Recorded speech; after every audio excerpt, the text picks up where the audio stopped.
रे? पूरा 5 साल के तपस्या में हम हो गइल बानी प्रसन्न। बताओ बताओ छिनरी तोरा का चाहिए हमर लंड?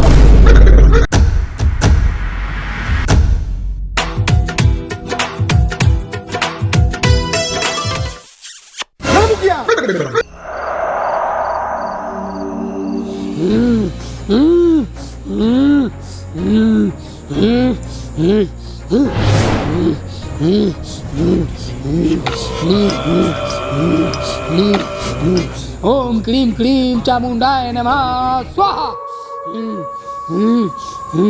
आज हमारा पूरा 5 साल वाला तपस्या करत करत हमार पूरा जवानी झुरा गए, लेकिन वो हमरा आज तक ले शक्ति प्राप्त ना भइल कि जो हम शक्ति के पाके हम अपन समान के बड़का करी। चुप सन मूर्ख बालक, तो नहीं खाली हमारा समान पर ध्यान, तो नहीं अपना तपस्या पर ध्यान कर सन छिनरा। है शैतान के राजा प्रकट हो की, है शैतान के राजा प्रकट हो की, है शैतान के राजा प्रकट हो की। भाग छिनरी। लागत है इसे छिनार शैतान ना आई, लागत है अपन छिनरई दिखावे के पड़ी।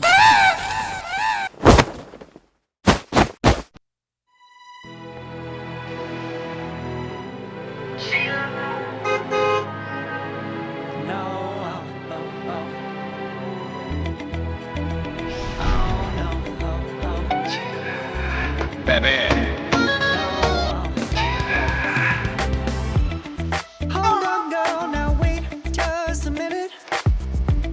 I've got something to say. You छिनरा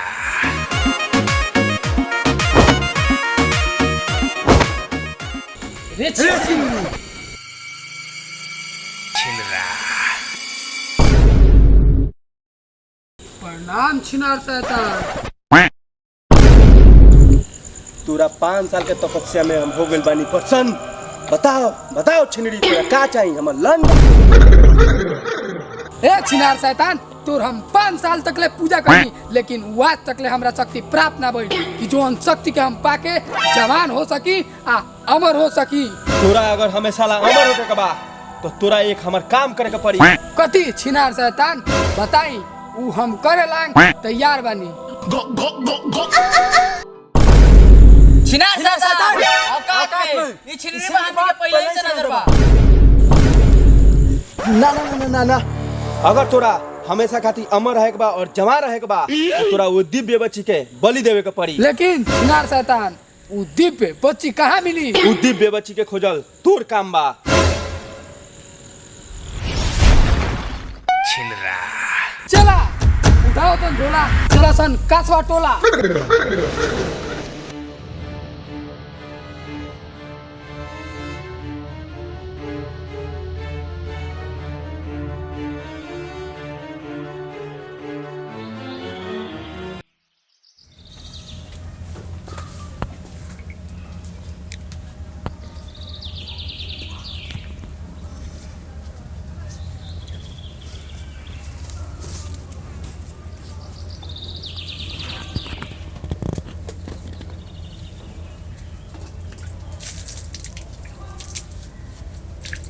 हो लेंगड़ा कमाई, लेंगड़ा कमाई, लियावा हो खाना होना। हो लेंगड़ा कमाई, लियावा हो खाना होना, बहुत कस के भूख लागल बा, लियावा हमें खाई लाओ। हो लेंगड़ा कमाई, लियावा खाना होना हो, ए भूख लागल बा।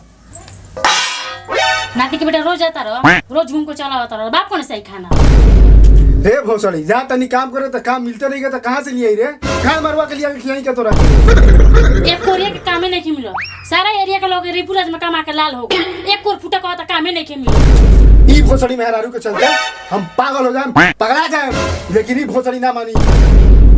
एक कोरिया समता बा हो गेल बई साफा, ई कोरिया रोज जाता, रोज घूम के आता, त्या रोज हमरा कोरिया रुक तो चटा कोसता।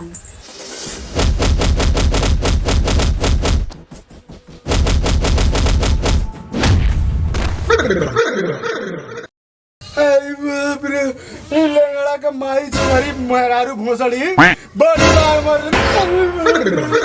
नाती के बेटा चार झाड़ू लगले बानी, आवाज समझिया खाए के खाए सजे सुतऊ के ना मिली आवत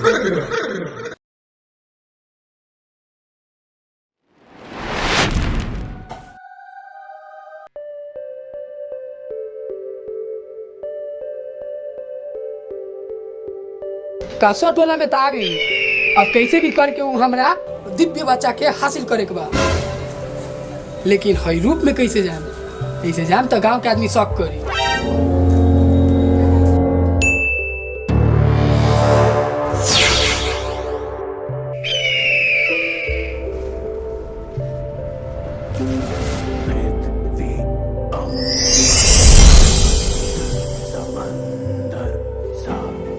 अब देखो तनी कि वो दिव्य बच्चा कैसे हासिल नहीं हो सकत।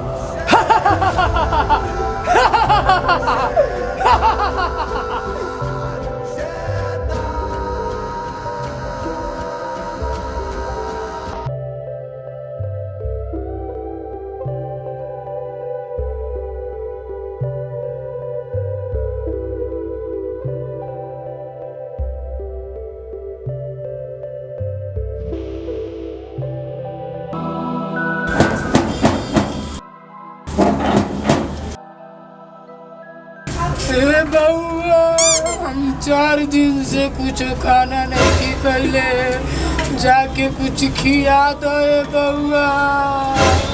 ठीक बार रुको हम ले आवे जाता नहीं। लेकिन बाबू हम सिर्फ बच्चा के हाथे खाना खानी। बच्चा के हाथे? हमारा घर में तो बच्चा उच्चा नहीं खे, लेकिन हाँ खाना खा के जाइए। कैसा आइल मेहमान के हम बाद ना जाए देवे नहीं। रुको हम खाना लिया हुआ तरीका।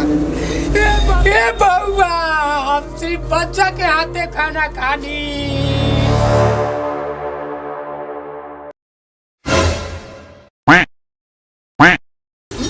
इस साला बुढ़िया कहाँ चल गए? चलो जो ने अच्छे बोल चल गए तो कौनो नहीं को।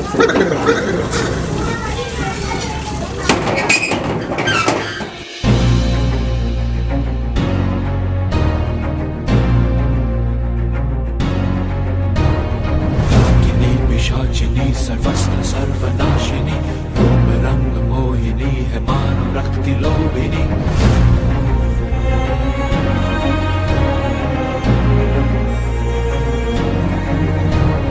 रागिनी पिशाचिनी सर्वस्त्र सर्वनाशिनी रूप रंग मोहिनी है मानव रक्त की लोभिनी। अबंधी तू है दूतनी तो भस्मलित भूतनी, हाथ घात अक्षिनी तो मृत्यु की है वाहिनी। है डाकिनी तू डाकिनी, है डाकिनी तू सर्वनाशिनी, है डाकिनी। साला 2 गो गाँव घूम लेनी, यहाँ बच्चा तो बच्चा एगो काछो लेना मिलल।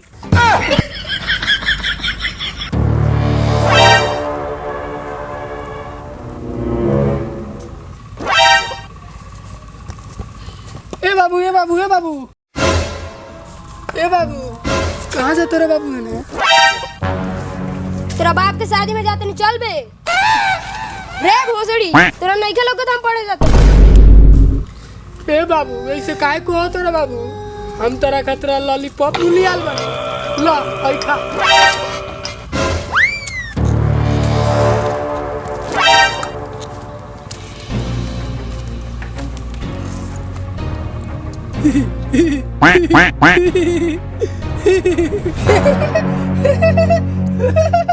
हंसत का लाड़ हटो ना।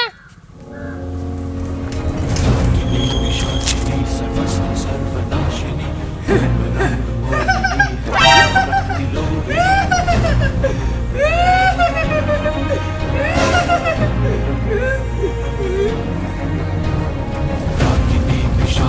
सर्वस्त्र सर्वनाशिनी।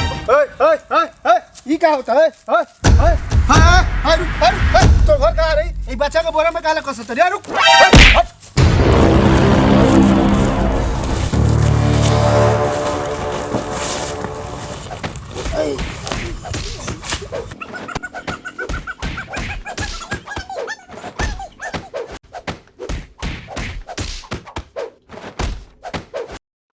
माफ कर दे रे बुढ़िया।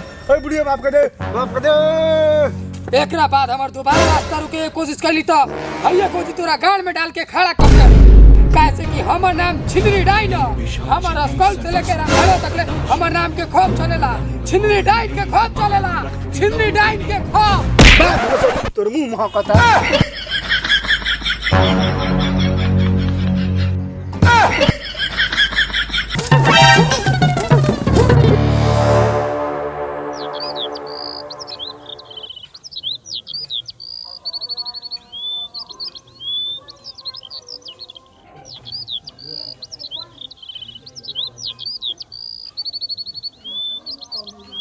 पंडित जी माता रानी के कृपा से घर दुआर बनिए गई बस दिल में एगो श्रद्धा बा।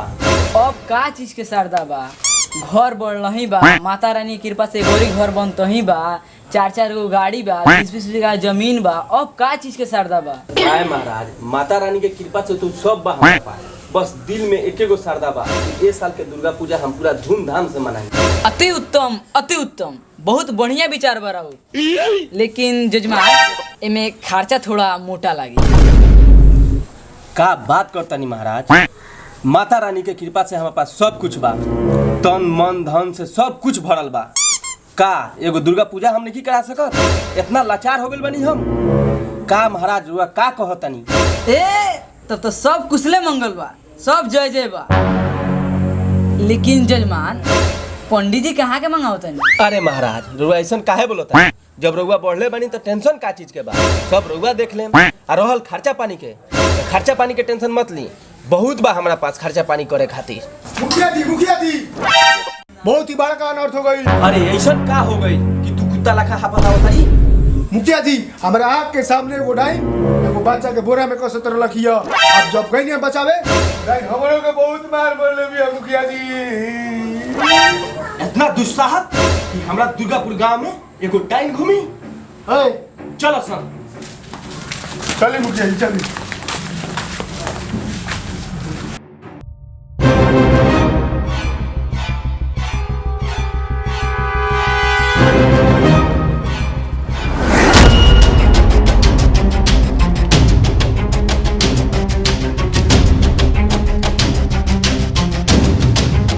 और देखिए मुखिया जी हवे डाइन हिया और जोन बोरा लौका था वही बोरा में लेके के धर तर लखिया जब कोई नहीं छोड़ावे तो हमरो के मरले भी मुखिया जी देख ली। ओ डाइन ओए तुझे देखा तो ये जाना सनम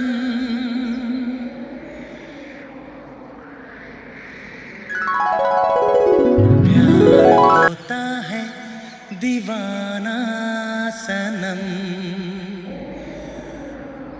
तुझे देखा तो ये जाना सनम।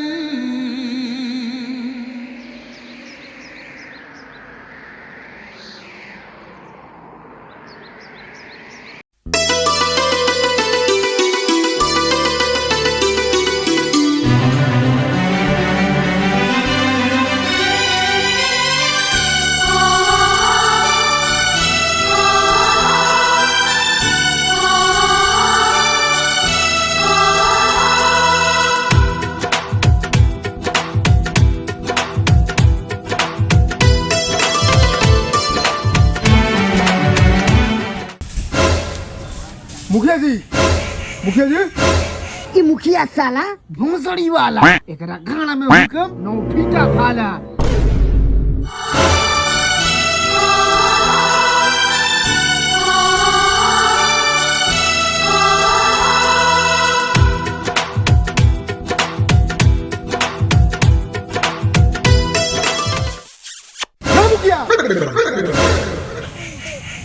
अरे साला ई कौना एंगल से डाइन लागत या ई तो डाइन कम माल ज्यादा तोरा खानी बहुत बड़ा कलक हमरा के माल ओगनी के मारत मारत सुधार देनी चाल अब बाकी बाड़ी तू थोरम तोर मुंह होगल नु मुखिया जी बनगल नु मुंह लानी हो तोर इतना हिम्मत कि तू मुखिया जी से जमाल लड़ा होता री एक तो चोरी ऊपर से छीना चोरी ए पकड़ से निकला के हमरा पकड़ कर लिया वो तो नहीं हमरा के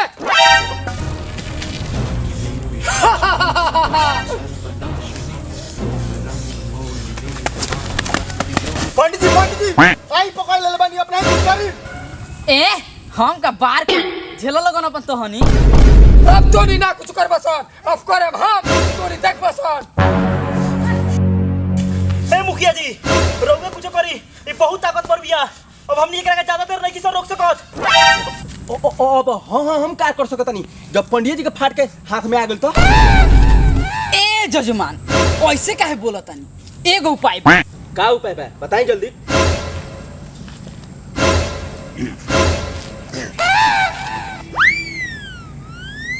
ए महाराज ये खाना में काका छुपा के रखले बानी। ए महाराज बात तो बहुत कुछ, लेकिन ये टाइम ये काफी।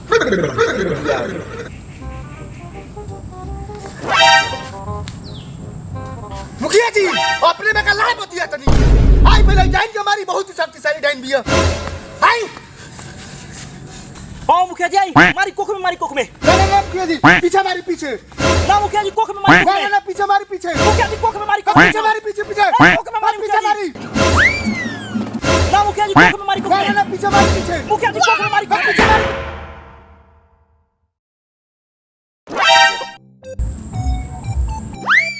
आई बा मुखिया जी अपने तो एगो जिंदा डाइन के मार दे। मुखिया जी हम सुनले हई जब डाइन मरेले नु तो ओकर आत्मा पूरा गांव में घूमेला, सब कोनो के तरपा तरपा के मारेला। पंडित जी अब अपना ही हमनी के बचा सकतनी। तो निजा सन एकरा के लेके एकर लाश जला के आ एकर राख एगो लोटा में भर के गंगा जी में दहवा दिए सन। तब तक हम जातनी तपस्या करके एकर समाधान निकाले। देर मत करो सन, जल्दी जा सन। चलो जाओ।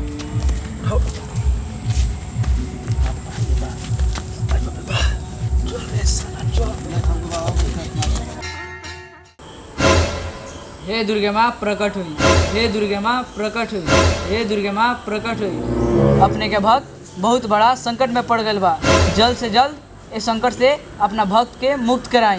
हे दुर्गे माँ प्रकट हुई, हे दुर्गे माँ प्रकट हुई, हे दुर्गे माँ प्रकट हुई,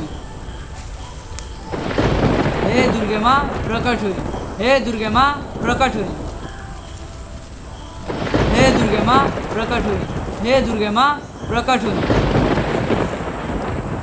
हे दुर्गे माँ प्रकट हुई, हे दुर्गे माँ प्रकट हुई। हे दुर्गे माँ अगर अपने प्रकट होके अपना भक्त के अपन दर्शन ना दिखाए तो हम यही अग्नि में अपन प्राण दे दें, कैसे कि अपने के भक्त बहुत बड़ा संकट में पड़ गए बा। जल्द से जल्द इस संकट से अपना भक्त के मुक्त कराएं। हे दुर्गे माँ प्रकट हुई, हे दुर्गे माँ प्रकट हुई, हे दुर्गे माँ प्रकट हुई। जय माता दी, जय माता दी। हे दुर्गे माँ प्रकट हुई, हे दुर्गे माँ प्रकट हुई।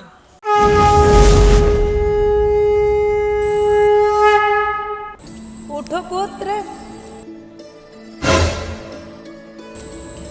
हम तुम्हारे तपस्या से प्रसन्न हुए, मांगो क्या मांगते हो।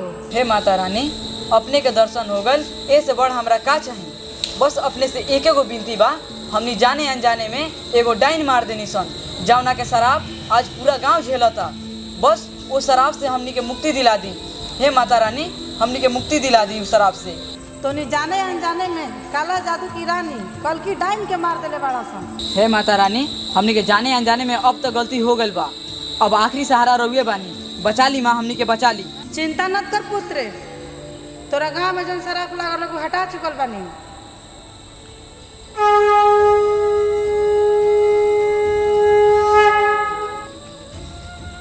ले आई अपना गांव में चारों दिशा में एकरा छीट दिए, तोनी के भाला होई बतास तू।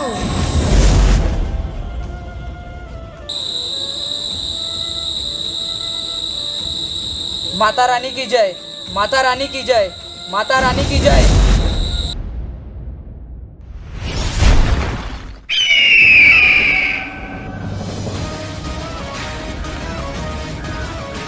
गाँव वाला सन के मालूम नहीं थे कि कितना बड़ा का गलती कर चुकल बड़ा सन। हमारा फूल देश मेहरारू के मार के ये अपना मौत के दावत खुद दे बड़ा सन। देखा था नहीं हमारा वार से एक निके क्या बचावा था।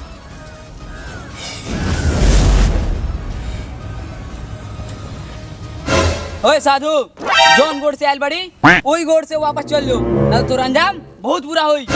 हम चल के ना उड़ के आइल बानी, जाएंगे उड़ के आयल बड़ी वहीं उड़ के वापस चल जाओ तोर अंजाम बहुत बुरा हो। बाकबूर तू हमारा का रोकबे मच्छर के झाड़ हम ना हमर माता रोकियन तोरा के। जय माता दी, जय माता दी। असंभव असंभव आखिर कौन ऐसा शक्ति बाकी हमारा शक्ति के काट चुका। जय विवाह सामने आओ सामने।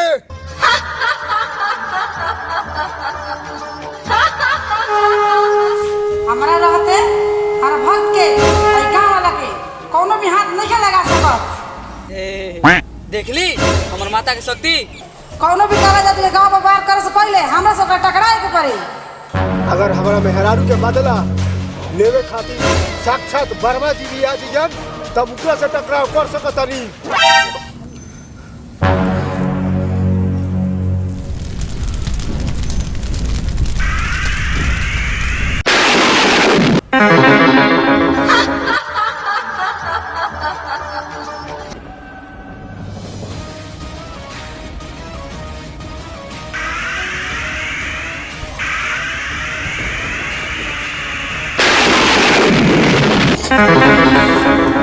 अगर तेरे तू शक्तिशाली बाड़ी तो नीचे आके वार कर।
शांत हो जाइए मैया, शांत हो जाइए। हे दुर्गे मैया, अपने ही राक्षस के वध करके हमने ही गाँव वालन पर बहुत बड़का उपकार के लिए बनी। तू निश्चिंत रहो, जब जब तेरा गांव में संकट आई तब तुम्हारा पुकारिए, हम तेरा दर्शन दे।